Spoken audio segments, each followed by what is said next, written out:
Happy Friday, Mayor Dan Pope with the weekly update. Hope you've had a great week.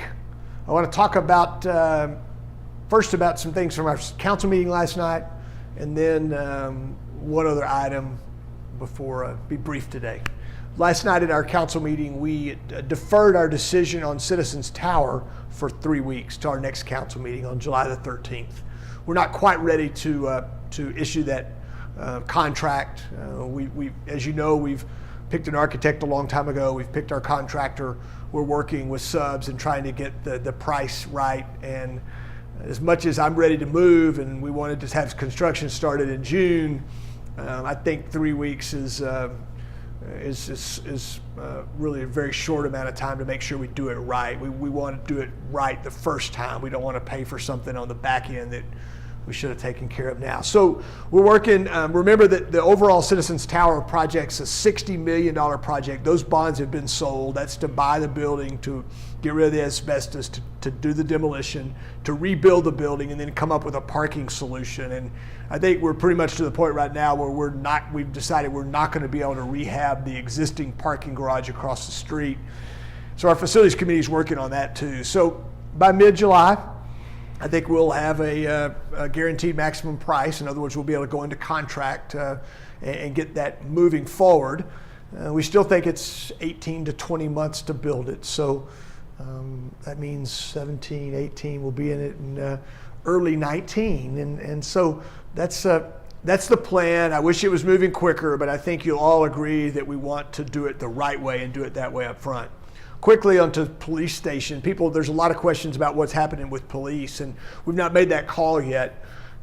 We've got some proposals. Our facilities committee has gotten some rough numbers, and we'll see some more specific numbers soon.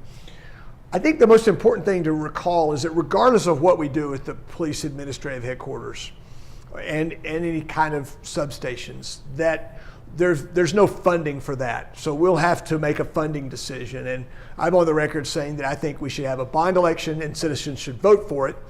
The other option would be that we could issue COs and you don't have to have an election to do that. Now that would still impact our taxes, and we'll get to that discussion down the road. But I've had a couple people ask me this week about where's that money sitting, and we've not sold the bonds for that. So even though that was tied to Citizens Tower, the funding that was done was just for Citizens Tower.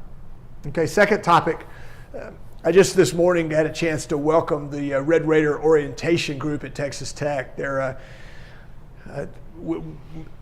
either one of the members of the council or I am going to all 20 of those orientations to just offer a real brief welcome to Lubbock. And I thought I'd mention it because there's 20 of those orientation sessions, generally for entering freshmen, but some for transfers.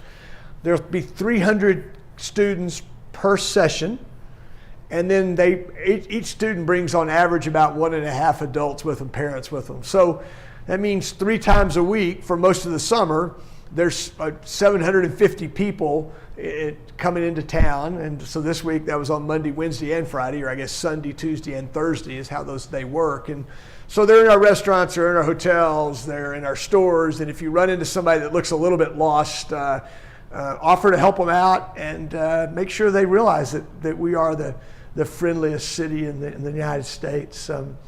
I'm thankful for you. I'm thankful for what you do for our community. I'm thankful that I get a chance to lead as your mayor. We appreciate your good ideas and your thoughts and your prayers. I hope you have a great weekend, and I'll look forward to talking to you next week.